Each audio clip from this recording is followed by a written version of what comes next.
बघणार आहोत. हा, विज्ञान व तंत्रज्ञान भाग 1 इयत्ता 9वी. गुण आहेत 20 आणि वेळ असणार आहे 1 तास. तर याच्यामध्ये बघा, आपण एकूण अशा 3 ते 4 प्रश्नपत्रिका घटक चाचणी क्रमांक 2 साठी तयार करणार आहोत. त्यातली ही पहिली प्रश्नपत्रिका आहे विज्ञान व तंत्रज्ञान भाग 1 ची. तर त्यातला पहिला प्रश्न आपण बघूया. पहिला प्रश्न, योग्य पर्याय निवडा. याच्यासाठी 3 गुण आहेत. तर बघा, सपाट आरशात व्यक्तीची पूर्ण प्रतिमा दिसण्यासाठी आरशाची किमान उंची ही त्या व्यक्तीच्या ... असणे आवश्यक आहे. तर ही त्या व्यक्तीच्या निम्मी असणं आवश्यक आहे. त्यामुळे त्याचं अचूक उत्तर काय आहे? निम्मी. हे लक्षात ठेवा. मानवी कानाची ध्वनी ऐकण्याची मर्यादा किती आहे? तर हे 4 पर्याय दिलेले आहेत. तर यापैकी योग्य पर्याय काय आहे? 20 हर्ट्स ते 20,000 हर्ट्स हे त्याचं अचूक उत्तर आहे. त्याच्यानंतर बघा, सुस्पष्ट प्रतिध्वनी ऐकण्यासाठी ध्वनीच्या स्रोतापासून अडथळ्यापर्यंतचे कमीत कमी अंतर किती मीटर असावं लागतं? तर त्याचं अचूक उत्तर आहे 17.2 मीटर इतकं असणं आवश्यक आहे. कशाचं? ध्वनीच्या स्रोतापासून अडथळ्यापर्यंतचं कमीत कमी अंतर प्रतिध्वनी ऐकण्यासाठी सुस्पष्ट. तर बघा, जोड्या जुळवायच्या, त्यासाठी 2 गुण आहेत. आता बघा, इथे अ गटामध्ये 20 हर्ट्स पेक्षा कमी, त्याच्यानंतर पुढचा आहे 20,000 हर्ट्स पेक्षा अधिक, आणि इकडे 3 पर्याय आहेत, श्राव्यातील अवश्राव्य आणि श्राव्य ध्वनी. तर बघा, 20 हर्ट्स पेक्षा जो कमी ध्वनी आहे, जस्ट अ मिनिट, तर याच्यामध्ये बघा, 20 हर्ट्स पेक्षा कमी असणारा ध्वनी अवश्राव्य ध्वनी, आणि 20 हर्ट्स पेक्षा अधिक असणारा जो ध्वनी आहे, तर त्याचं उत्तर आहे 20 हर्ट्स पेक्षा अधिक श्राव्यातील ध्वनी. आता बघा, प्रश्न क्रमांक 3, चूक की बरोबर ते सांगायचं आहे. त्यासाठी 2 गुण असणार आहेत. जर वस्तू ध्रुव व नाभी यांच्यामध्ये असेल तर प्रतिमेचे स्थान आरशाच्या मागे असते. तर हे विधान काय आहे? बरोबर आहे. आता बघा, ध्वनीचा सर्वात जास्त वेग द्रवात असतो. तर हे विधान चुकीचं आहे. का चुकीचं आहे? तर ध्वनीचा सर्वात जास्त वेग कशामध्ये असतो? स्थायूमध्ये असतो. निर्वात पोकळीमध्ये 0 असतो. आता बघा, सर्वात जास्त वेग कशामध्ये? स्थायूमध्ये. खालील उपप्रश्न सोडवा. याच्यासाठी एकूण 6 गुण आहेत. 2-2 गुणांचे 3 प्रश्न आहेत. अंतर्गोल आरशाचे कोणते पण 2 उपयोग लिहायचे आहेत. कोणतेही 2 उपयोग लिहा. तर बघा, त्याचं उत्तर काय आहे? केश कर्तनालयात किंवा दातांचा दवाखाना. जर आरशांचा ध्रुव व नाभी यांच्या दरम्यान वस्तू असल्यास वस्तूची प्रतिमा सुलटी, आभासी व अधिक मोठी दिसते, आणि त्यामुळे त्याचा उपयोग केश कर्तनालयात किंवा दातांच्या दवाखान्यामध्ये होतो. बॅटरी व वाहनांचा हेडलाईट. प्रकाशाचा स्रोत व नाभीपाशी ठेवल्यास प्रकाशाचा समांतर झोत मिळतो, आणि त्यामुळे त्याचा उपयोग बॅटरी आणि वाहनांच्या हेडलाईटमध्ये केला जातो. अशा प्रकारे 2 उपयोग अंतर्गोल आरशाचे लिहायचे. ओके. त्याच्यानंतर बघा, सोनोग्राफी तंत्रज्ञानाचे 2 उपयोग लिहायचे. सोनोग्राफी तंत्रज्ञानाचे काय करायचे? 2 उपयोग. बघा, सोनोग्राफी तंत्रज्ञानाच्या साहाय्याने सूज येणे, जंतू संसर्ग तसंच वेदनांची कारणं शोधता येतात. हा पहिला उपयोग.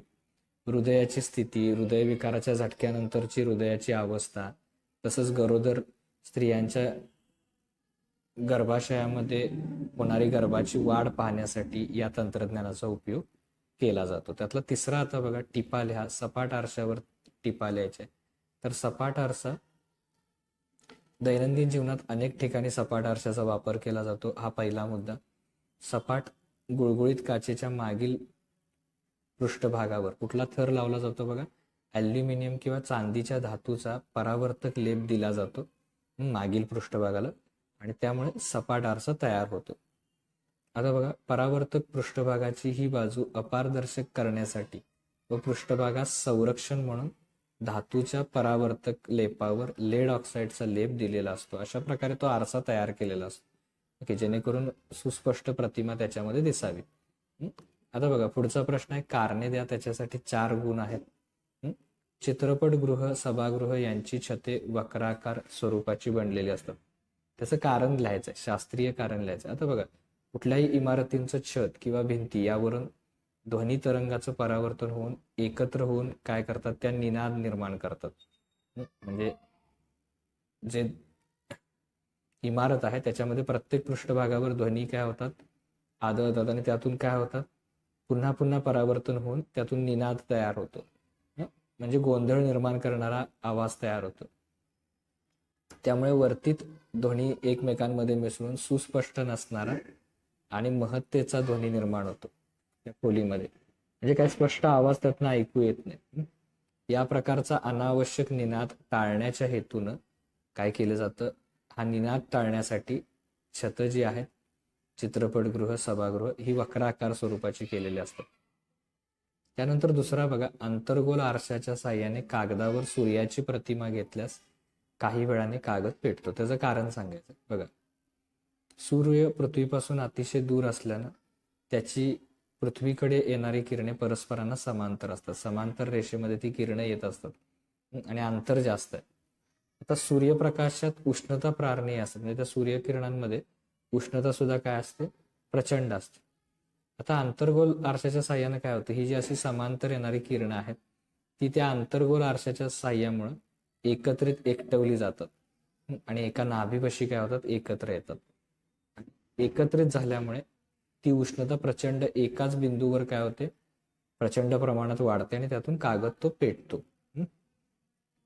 तर अशा प्रकारे ही कारणं द्यायची 4 गुणांसाठी.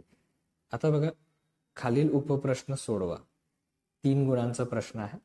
तर कोणतेही 3 कार्टेशियन चिन्ह संकेत लिहायचे. तर बघा, आता मी 5च्या 5 दिलेल्या आहेत. वस्तू नेहमी आरशाच्या डावीकडे ठेवतात. मुख्य अक्षाला समांतर असणारी अंतरे आरशाच्या ध्रुवापासून मोजतात. आरंभ बिंदूच्या उजवीकडील मोजलेले सर्व अंतरे धन मानतात, तर डावीकडील अंतरे काय मानतात, ऋण मानतात. मुख्य अक्षाला लंब आणि वरच्या दिशेने मोजलेले अंतरे धन असतात, तर खालच्या दिशेने मोजलेली अंतरे म्हणजे अधो अंतरे, तर ती अधो अंतरे काय असतात, ऋण असतात.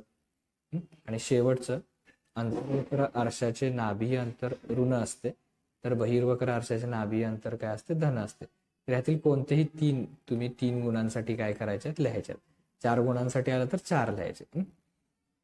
आता बघा, अशा प्रकारे आपण काय केलं, तर ही सगळी प्रश्नपत्रिका मिळून आपली 20 गुणांची जी सराव प्रश्नपत्रिका आहे ती आपली पूर्ण होते इयत्ता 9वीची. तर अशा प्रकारे ती आपण पूर्ण केलेली आहे.